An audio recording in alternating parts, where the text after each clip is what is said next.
Dis donc, tu devrais faire quelque chose pour ta voiture. Tu sais bien que j'y connais rien. Appelle Basvel Autoservice, ce sont des spécialistes de l'automobile. Et en plus, ils enlèvent même les épaves.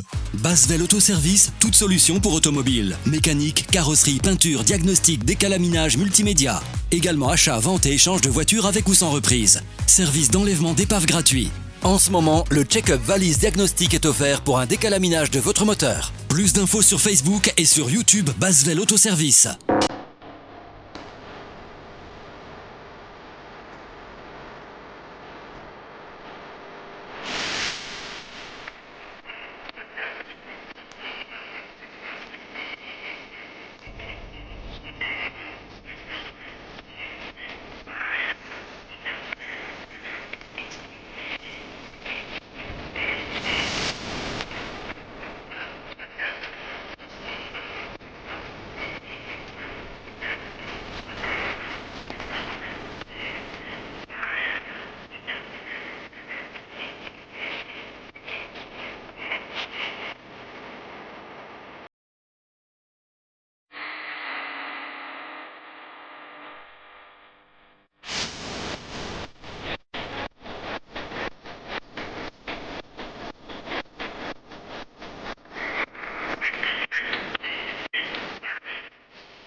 Bonjour et bienvenue, nous sommes à bord de la Leapmotor C10 qui est ici.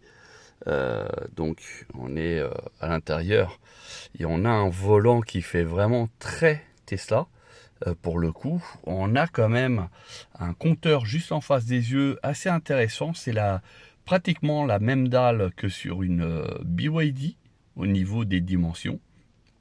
Après au niveau information, etc. Vous voyez, hein, ça a l'air d'être assez complet. Donc nous sommes sur une version en fait hybride, comme vous pouvez voir, la jauge à carburant, la jauge à batterie. Voilà, donc de quoi faire encore 150 km. Voilà, donc après ici on a un info divertissement qui est pratiquement pareil que chez BYD, Xpeng.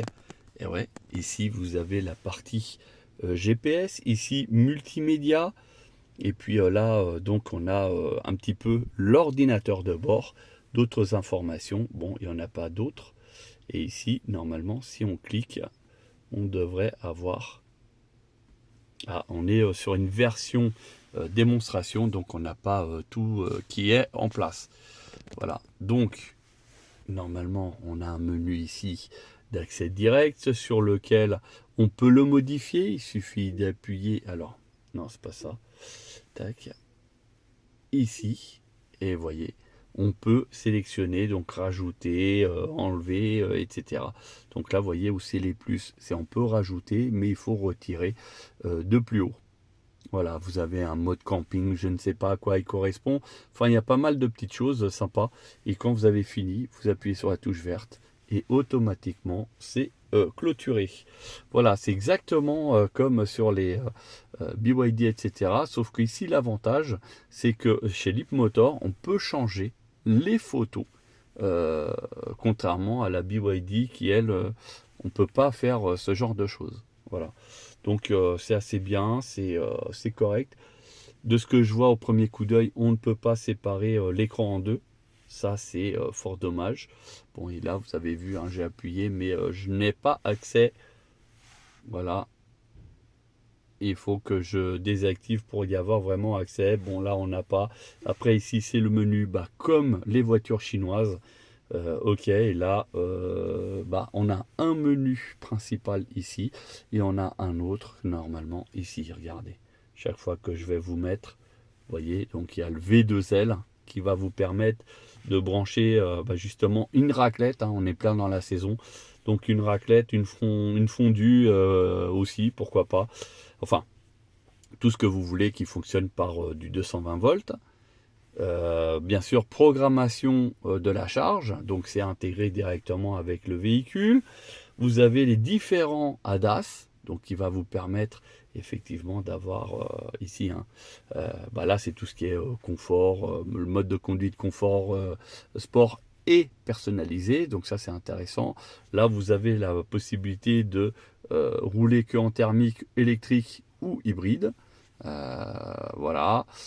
Ici, c'est pour réserver le maximum de batterie, enfin la conserver. Enfin, voilà, pas mal de petits réglages fort intéressants. Voilà. Assez complet. D'ailleurs, ce qui me vient comme ça à l'esprit, moi qui ai testé beaucoup de véhicules, c'est que le menu, il est beaucoup plus complet dans cette Leapmotor que chez MG, par exemple. Voilà, donc après ici, on a tous les aides et on peut désactiver. Et vous voyez, on a d'autres menus. Voilà, à chaque fois. Donc, c'est ce que je vous disais. Vous avez un menu vertical et un autre horizontal. Après ici, tout ce qui est système sonore, si on veut avoir plus de son pour la navigation et moins pour le téléphone, etc. Enfin bref, vous voyez qu'il y a quand même pas mal de petites choses assez sympas, à vrai dire, pour un véhicule qui est d'un tarif quand même assez attractif, hein, on va pas se mentir, parce qu'aujourd'hui, cette Leapmotor, elle est moins chère que pas mal d'européennes. Et surtout, elle propose quand même un équipement très très riche. Voilà. Donc voilà, c'est assez bien. Mode remorquage, n'oubliez pas que sur beaucoup de véhicules, ça vous en retire quelques ADAS. Ça peut vous limiter la vitesse la vitesse max quand vous êtes sur l'autoroute, par exemple. Des fois, vous n'arrivez pas à atteindre les 130 km/h, mais vous êtes en train de tracter une remorque. Alors malheureusement, pour ceux qui ont un porte-vélo, par exemple, la voiture ne va pas savoir si c'est un porte-vélo ou une remorque qui est dessus. Donc vous pouvez être soumis au même problème que si c'était une remorque. Voilà, donc c'est assez complet. Alors, tablette ultra fluide, hein, je vous cache pas. Franchement, moi je suis... déjà, j'aime bien le fait de changer de photo comme ça. Moi ça, j'aime bien. D'ailleurs, vous voyez, hein, c'est actif. Et franchement, ça c'est bien vu.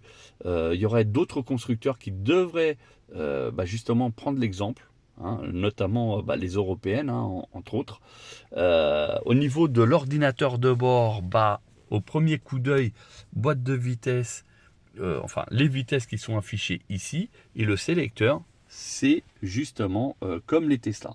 Exactement sur on dirait même que c'est la manette de Tesla, hein, on va pas se mentir, hein. Et de l'autre côté, ça reste les essuie-glaces uniquement parce que l'éclairage il est en mode automatique, et de ce que j'ai vu, il n'y a pas de touche pour l'éclairage, hein. Je cherche, à part le plein phare qui est ici, mais sinon là c'est pour les essuie-glaces arrière, et ici c'est pour l'intermittence et les essuie-glaces.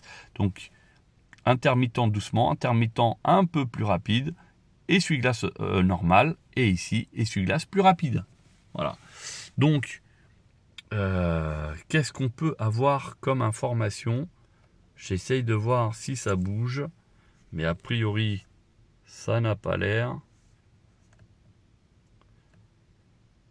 Ah si. Donc ici la touche ici permet de faire changer cette partie.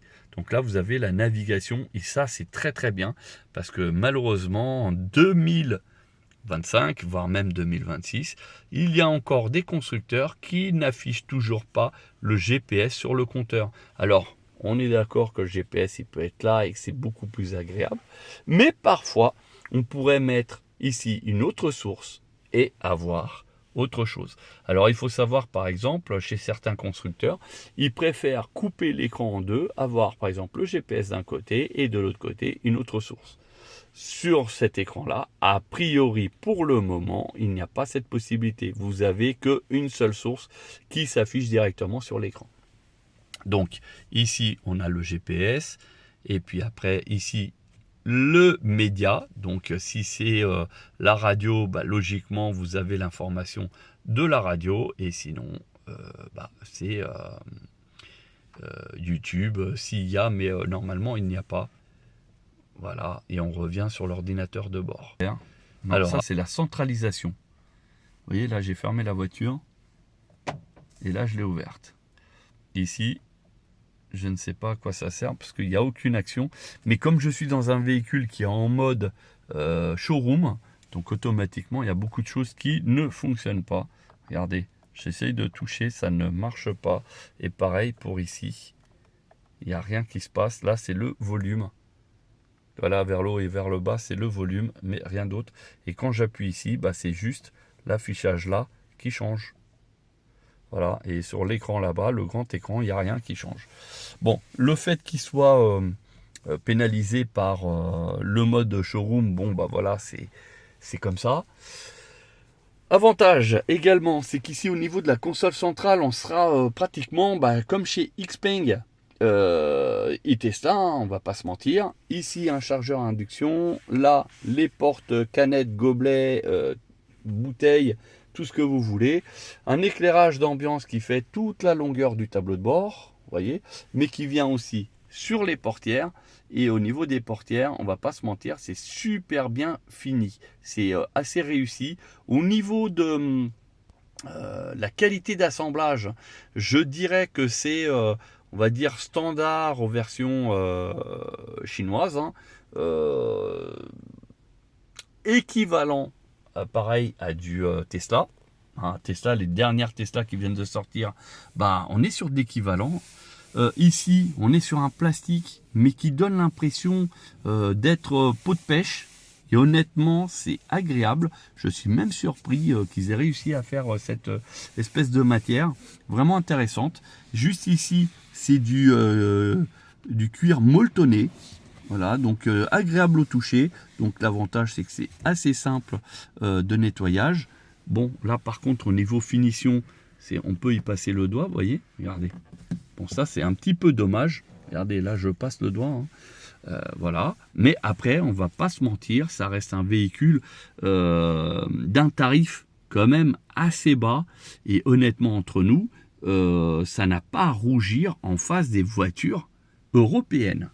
Le petit capteur que vous voyez là qui clignote, c'est tout simplement pour l'anti-endormissement du conducteur, donc pour savoir s'il est effectivement concentré à la route ou pas, pour éventuellement les ADAS. Donc ça, c'est devenu obligatoire chez tous les constructeurs, maintenant sur tous les véhicules, depuis 2024, si je dis pas de bêtises. Au niveau ici des touches, ça me fait rappeler toujours un petit peu Tesla, dans la mesure où c'est très très simple. 4 vitres électriques, l'ouverture qui est assez simple, facile d'accès, petit accoudoir, donc là ici qui est en plastique rigide mais agréable au toucher, hein. On va pas se mentir que c'est pas mal. Après ici on a un gros accoudoir, voilà, où on peut mettre facilement 4 canettes, voilà, donc rien de plus. Après ici en dessous on a les parties 12 volts et prise USB avec la possibilité de ranger des petites choses ici. Voilà, donc c'est un petit peu plus petit que certaines voitures chinoises, mais ça a quand même le mérite d'exister. On peut mettre toujours une petite carte routière entre autres. Enfin, pas mal de petites choses parce que c'est assez épais. Et d'ailleurs, on peut mettre 2-3 canettes couchées sans problème. Au niveau du cuir, au niveau des sièges, c'est quand même assez bien. Au niveau confort, je trouve que c'est pas mauvais. Ça maintient bien. Un petit peu large peut-être, mais ça fait son petit job avec les appuis-têtes qui sont réglables en hauteur, hein, sans problème. Voilà, qui sont bien molletonnés, regardez. Voilà, donc ça c'est plutôt bien vu. Et puis, on va pas se mentir, un toit panoramique assez complet. Il ne s'ouvre pas, c'est peut-être l'inconvénient. D'autres aimeront. Et puis après, on a ici les commandes. Voilà, pour le rideau, entre autres, le SOS, et puis l'éclairage à LED. Voilà, donc là, ce sont des touches où il faut appuyer. Ce n'est pas du sensitive. Voilà, un petit rétroviseur intérieur, comme vous pouvez voir, qui est à l'ancienne. Pas de réglage automatique ou autre. Bon, après, ça reste un rétroviseur traditionnel, mais n'oublions pas que nous sommes sur un véhicule, on va dire, low cost. Mais low cost ne veut pas dire mauvaise qualité. Parce que ici, la pince pour les cartes de recharge, par exemple, ou la carte bleue, etc. Ici, on a une petite trappe. Alors, qu'est-ce qu'on a ? On a un éclairage, un seul. Tac. Vous me voyez, coucou. Voilà. Donc ça, c'est bien, mais il y a aussi la même chose de l'autre côté. Voilà. Donc ça, c'est bien vu. À savoir qu'en 2025, il existe encore des constructeurs qui proposent des miroirs de courtoisie sans éclairage. Donc voilà, ici, donc, on est sur pas mal de couleurs qui défilent, etc. Et pour la partie avant, voilà ce que ça donne. Est-ce qu'il y a une grande boîte à gants? Voilà, tac. Non, elle reste assez petite, mais bon, suffisamment pour mettre un constat, des gants et surtout beaucoup de bricoles non nécessaires. C'est pour ça que c'est devenu indispensable. Voilà. Après, au niveau sonore, je ferai éventuellement un test. Ici, au niveau du bas du tableau de commande, on a, comme la majorité des voitures chinoises, c'est un bandeau qui reste fixe avec le strict nécessaire. Donc tout de suite, le chauffage, la ventilation, le dégivrage avant, dégivrage arrière, le recyclage ou pas, et éventuellement les sièges s'ils sont chauffants. Et là, bon, je ne peux pas parce qu'il est en mode showroom. Voilà, mais bon, ça, ce n'est pas grave, ça sera éventuellement l'objet d'une autre vidéo. Alors au niveau des parties arrière, c'est très simple. Ouverture, bah, vous voyez, hein, c'est ici, on tire, c'est un petit peu à la Tesla. Et on a accès à l'ouverture des portes. Vous voyez, Twitter, médium ici, avec un gros bouton large pour les fermetures, ouvertures des vitres. Les sièges ici qui sont très bien et qui accueillent donc 3 personnes. Le siège ici est pratiquement reculé au maximum. Donc je vais tout simplement voir. Là-bas, il est réglé en mode normal. Vous voyez qu'il y a quand même une sacrée différence. Il y a énormément de place pour les passagers arrière. Ici, on a justement un petit accoudoir central. Malheureusement, et c'est dommage, il n'y a pas de porte-gobelet ou même une petite trappe pour pouvoir mettre des sucreries ou autre. Enfin bref. Donc ça, c'est vraiment un petit point, alors je ne vais pas dire négatif, parce que l'avantage, bah, c'est que c'est beaucoup plus moelleux. Par contre, il est super large, on peut mettre chacun son bras sans déranger l'autre. Ça, c'est intéressant. Pas de trappe à ski, comme vous pouvez constater. 3 appuis-têtes, ok, ils sont là. Donc s'ils sont levés comme ça, je vous le dis tout de suite, le rétroviseur intérieur, il ne sert strictement à rien. Et ici, on a un système ISOFIX, seulement 2 à l'arrière. Attention, certains véhicules proposent un système ISOFIX aussi central. Pour ce véhicule, en tout cas, ce n'est pas le cas. Nous avons bien un plancher plat, donc il n'y a pas celui qui se trouve au milieu, il ne sera pas mieux ou moins bien loti que les autres. On a ici une aumônière assez intéressante. Ici, nous sommes sur un plastique dur. Et après, ici, vous avez donc l'aumônière qui se règle un petit peu. Donc, vous pouvez mettre un peu d'épaisseur. Voilà. Donc, l'avantage, c'est que c'est très facile à nettoyer. Vous voyez, il y a des traces déjà. Bon, c'est un véhicule qui vient d'arriver. Alors, je m'assois. Je ne suis pas le plus grand. Je fais seulement 1m72 ou 74 suivant la pièce d'identité. Et regardez, j'ai un espace assez conséquent. Là, j'ai un bon 20 cm alors que le dossier, le siège a été reculé. On était agréablement confortable. Donc le dossier n'était pas couché comme certains jeunes qui conduisent aujourd'hui couchés. Et là, j'ai encore 20 cm. Ça veut dire que quelqu'un qui fait 2 mètres dans cette voiture, il peut rentrer derrière sans problème. Voilà. Donc il y a beaucoup d'espace. Alors après, par contre, pour ceux qui ont 3 sièges auto, bah, ça va être compliqué. Parce que comme je vous disais, il n'y a pas d'ISOFIX au milieu. Donc du coup, c'est prévu pour 2 bons sièges sans problème. Par contre, celui du milieu, ça sera un petit enfant. Hein. Il n'y aura pas de possibilité d'adulte. Au niveau des ceintures, à l'avant, vous voyez que ce n'est pas réglable. Donc à faire attention, savoir si ça peut vous le faire. Et bizarrement, il n'y a pas de poignée de maintien côté passager. Voilà. Là, il n'y en a pas. Bon, côté conducteur, en règle générale, il n'y en a pas non plus. Mais à l'arrière seulement. Vous avez, avec bien sûr la petite lumière qui va bien. de chaque côté. Il n'y en a pas ailleurs. On a ici un rideau électrique. Voilà, qui se ferme intégralement et qui permet de ne pas laisser la lumière. Nous avons ici donc un toit panoramique avec un système athermique. Donc ça empêche en fait que le soleil crame le cuir quand il y a le grand soleil. N'oublions pas.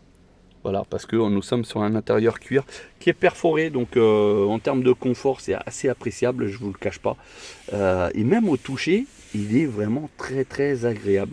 Alors bien sûr, c'est pas du vrai cuir, c'est ce qu'on appelle du cuir vegan, mais aujourd'hui, c'est devenu le standard mondial. Il y a très peu de marques qui utilisent encore aujourd'hui du vrai cuir. Au niveau, alors là, comme j'ai la portière ouverte, je vais la fermer. Alors, je la ferme pourquoi? Parce que je veux tout simplement savoir si... je voulais voir s'il y avait l'ambiance. Mais le problème, c'est que la voiture, elle a détecté qu'il n'y avait pas le contact, il n'y avait pas la clé. Et automatiquement, elle a coupé le jus. Donc, je ne pourrais pas vous dire si c'est normal ou pas. On va essayer de voir au niveau... Ah bah si. Le simple fait d'avoir ouvert la porte, ça s'est éclairé. Et regardez ici. On a l'éclairage qui vient jusqu'au bout. Et donc ça, honnêtement, ça c'est bien vu. Beaucoup de marques européennes ne le proposent pas. Et c'est fort dommage. Au niveau de l'ouverture, honnêtement, ça donne l'impression d'être de l'alu. Hein. Honnêtement, hein, je me dis que c'est de l'alu. Et au niveau du toucher, en tout cas, on dirait vraiment de l'alu. Parce que même au toucher du plastique, il y a une certaine chaleur. Que là c'est vraiment beaucoup plus froid, donc j'ai tendance à dire que c'est du vrai alu et franchement ça serait un plus. Voilà, donc bien sûr des vides-poches au niveau des portières, de chaque portière, même conducteur. On va passer au coffre. Alors au niveau du coffre de cette C10, c'est très simple, vous avez un petit bouton qui est ici, d'accord, il est assez discret, juste un appui et ça s'ouvre tout seul, c'est électrique. Et donc le coffre n'est pas le plus grand de sa catégorie, hein, mais n'est pas non plus le plus ridicule. Alors on va essayer de voir comment. Alors ici, on a un petit rangement où il y a justement accès à la batterie 12 volts que vous voyez là. Il y a des petits logements pour notamment des petits accessoires comme le triangle, le gilet jaune, le triangle, barre de remorquage. On a encore ici des bacs sur le côté. Et encore ici un caisson de basse. Alors ici le caisson de basse, voilà, donc je mets un petit peu d'éclairage comme ça on voit un petit peu mieux. Là-bas un système pour les sacs. Un espèce d'un crochet, hein. Donc bien sûr, banquette 1/3, 2/3, voilà, ça se coupe ici, cache-bagage, le dossier qui est réglable en inclinaison, donc ici vous avez un jour, donc en fait, en gros, on peut faire venir le dossier jusqu'ici, donc ce qui fait que c'est un peu plus couché. Voilà, donc un éclairage à LED qui se trouve ici, et de quoi remettre aussi donc les sacs, vous mettez ici pour éviter que ça se balade dans tous les sens. Voilà, donc c'est assez bien. Et l'avantage, c'est que les vitres arrière sont surteintées, ce qui fait que, en cas de besoin, vous pouvez retirer directement ce cache-bagage pour mettre plus de choses en hauteur. Et une fois que le coffre est fermé, ici d'ailleurs, regardez, on appuie sur le bouton, on a une poignée ici s'il faut le fermer manuellement.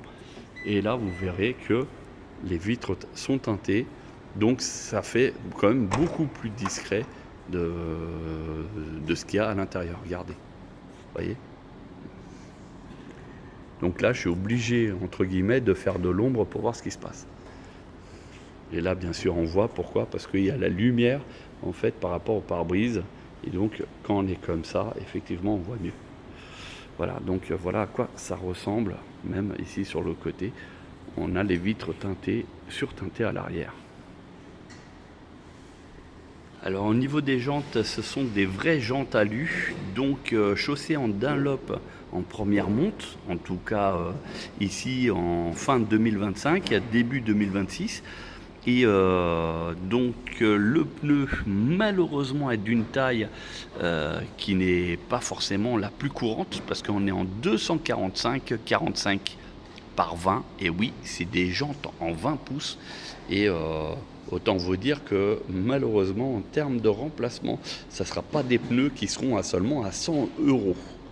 Voilà, après l'avantage c'est que vous pouvez mettre la marque et modèle de pneus que vous voulez, du moment que vous respectez l'indice donc de taille, mais aussi les indices de vitesse et de poids. Alors, au niveau de la trappe, ici, c'est celle je pense, c'est celle de courant. Oui, exact. Donc ici, l'avantage, c'est qu'elle est compatible AC. Donc AC, c'est la type 2 qui vous permet de charger à domicile. Et DC, c'est les bornes de charge rapide. Donc là, vous retirez les deux capuchons, vous voyez. Et là, vous avez le CCS Combo qui vous permet de faire des charges rapides. Voilà, et donc de l'autre côté, normalement, c'est censé être la trappe à essence. Et voilà, nous sommes de l'autre côté. Et bon, là, normalement, il faut l'ouvrir, mais normalement, c'est la trappe à essence. Une de chaque côté, comme certaines MG EHS, entre autres. Voilà. Donc au niveau de la ligne, on aime, on n'aime pas, mais c'est une voiture qui est assez complète, avec des caméras pour notamment le mode 360 degrés et sentinelle, entre autres. Regardez, une caméra ici au niveau du rétroviseur, une autre au niveau de l'aile ici. Des rétroviseurs qui ressemblent à d'autres véhicules chinois. Mais globalement, on est sur un véhicule complètement réussi. Après, le look, on aime ou on n'aime pas. Mais honnêtement, c'est un véhicule que, perso, je trouve assez intéressant. Alors maintenant, on arrive aux entrailles de la bête. Donc le capot ici, il est ouvert. On va juste l'ouvrir. Et voilà. Donc ici, on est sur un moteur que je n'ai jamais vu. Alors c'est peut-être General Motors, hein, on va pas se mentir.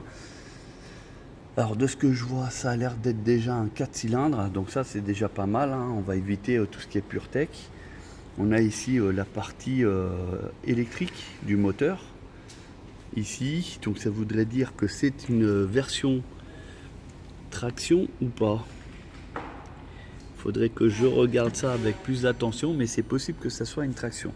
Gros support, hein, comme vous pouvez voir, les liquides de refroidissement ici, ici et ici. Donc c'est du rose, en tout cas pour ici, ce qui est le plus courant d'ailleurs. Liquide de frein ici, lave-glace là. Donc bien sûr sur ce genre de véhicule, vous n'aurez pas de frunk. La jauge à huile qui se trouve ici, remplissage de l'huile ici, et de ce que je vois, ça serait un moteur à chaîne de distribution, donc ça, ou alors cascade de pignon éventuellement. Donc ça c'est intéressant. Donc au niveau fiabilité, on est au top.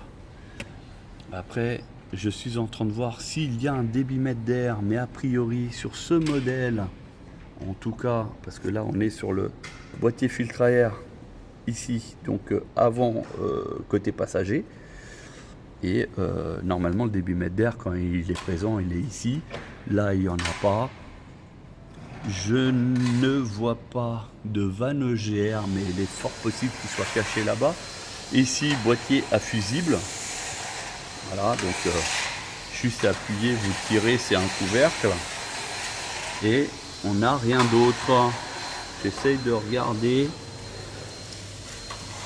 Ah si, là, la vanne EGR, elle est ici. Voilà. Et elle est assez balèze et ça fait penser à il y a une autre marque qui a à peu près le même modèle. Il faudrait que je me renseigne un petit peu. Ici, on a un système en fait de liquide de refroidissement qui rentre bien ici et qui rentre ou sort ici au niveau du système électrique. Et oui, parce qu'il va falloir le refroidir également. Après, au niveau finition intérieure, ça reste assez correct. Numéro de série qui se trouve collé ici, entre autres, plus un autre au niveau du pare-brise là-bas. Donc il y a quand même des numéros de châssis un petit peu partout sur le véhicule. Je noterai aussi qu'il y a un joint de finition ici pour éviter que les infiltrations se fassent à travers le capot, et ça je trouve fort intéressant. Donc on est sur une finition qui est même meilleure que certaines marques historiques. Et oui, parce que là le joint, il empêche vraiment l'eau de rentrer. Regardez, c'était une voiture qui était à l'extérieur, donc il y a quelques petites éclaboussures rapides par rapport au haut, mais sinon regardez, il n'y a rien. Ça reste assez bien. Alors niveau passager, en fait le siège passager, il est ni plus ni moins que électrique également. Donc on va voir si il est réglable en hauteur, et a priori non. Comme beaucoup de voitures chinoises, le siège passager n'est pas réglable en hauteur. Bon, c'est bien dommage. Par contre, on a plus de facilité à l'accès aux prises USB, donc USB-C plus un USB traditionnel qui se trouve là. On ne peut pas vous dire pour le moment si c'est compatible avec les boîtiers Android, notamment que je propose pour BYD, MG et les véhicules Stellantis. Mais pour le moment, il y aurait une mise à jour qui est en étude et qui va certainement proposer justement la fonctionnalité des boîtiers, la compatibilité entre autres. Donc ça fera l'objet d'une prochaine vidéo. Donc globalement le véhicule est fortement intéressant, son prix est très attractif, la finition n'est pas la plus folle, mais elle est quand même très intéressante, et je dirais même meilleure que certains standards qu'on a l'habitude de voir chez certains constructeurs historiques. Au niveau de la tablette, vous avez compris que c'était quelque chose qui commençait à généraliser. Voilà, tout. Donc sinon pour le reste, je dirais qu'on est pas mal. Là vous voyez, je veux mettre le 360 degrés, mais je suis en mode livraison. Malheureusement impossible de vous l'afficher. Alors une fonctionnalité qui est intéressante, regardez, je suis dans le véhicule, donc là je suis dans le menu, je fais porte et fenêtre, regardez, je fais tout simplement, j'ai cliqué, vous avez vu, j'ai ouvert la fenêtre. Si je regarde, la fenêtre elle a bien été ouverte, elle est à la moitié. Là je reprends la fenêtre et je mets vers le haut, j'ai fermé la fenêtre. Vous voyez, c'est tout simple, tout est fonctionnel, et ça c'est plutôt pas mal. Voilà, donc ça c'est des fonctionnalités que d'ailleurs la concurrence devrait peut-être commencer à regarder, et surtout les marques françaises qui malheureusement aujourd'hui sont toujours en retard. Regardez, là je suis sur le côté passager, je fais ouverture totale, regardez, la vitre elle est en train de descendre jusqu'au bout. Là je vais faire la même chose, la remonter, regardez. Tout ça à travers la tablette. Et ça c'est gadget, on est d'accord, mais ça a l'avantage d'exister, et pourquoi pas le généraliser sur l'ensemble des véhicules de la concurrence. Alors, autre fonctionnalité fort intéressante pour ceux qui utilisent le V2L, vous avez la possibilité de décharger la batterie, enfin la limite est de laisser 50 km d'autonomie, c'est-à-dire si votre batterie elle est pleine et que vous êtes dans un camping par exemple et que vous voulez utiliser justement la batterie en tant que source électrique, vous avez la possibilité d'aller jusqu'à 50 km d'autonomie. Arrivé à 50 km d'autonomie, automatiquement le V2L s'arrête, tout simplement pour vous laisser 50 km d'autonomie pour pouvoir aller jusqu'à une station de recharge ou alors à une station de carburant, parce que c'est un véhicule hybride. Voilà. Donc, bien sûr, pas mal de petites choses intéressante. Bien sûr, au niveau de la charge, vous avez la charge programmée, vous avez la possibilité d'ajuster la puissance de charge au maximum. Il suffit tout simplement de faire glisser ici. Alors le truc c'est comme il y a un film, ça va être compliqué, voilà, mais sinon globalement on peut régler, il n'y a pas de problème. Voilà, j'espère que toutes ces petites informations, elles vous ont plu, elles vous ont intéressé, qui vous ont donné quand même pas mal d'informations sur le véhicule. Et puis, j'espère peut-être bientôt vous faire une vidéo un peu plus complète, notamment d'un essai routier avec mes impressions. Mais en tout cas, les impressions vues de l'extérieur, elles sont déjà pas mal. Au niveau finition, au niveau qualité des matériaux et puis des équipements.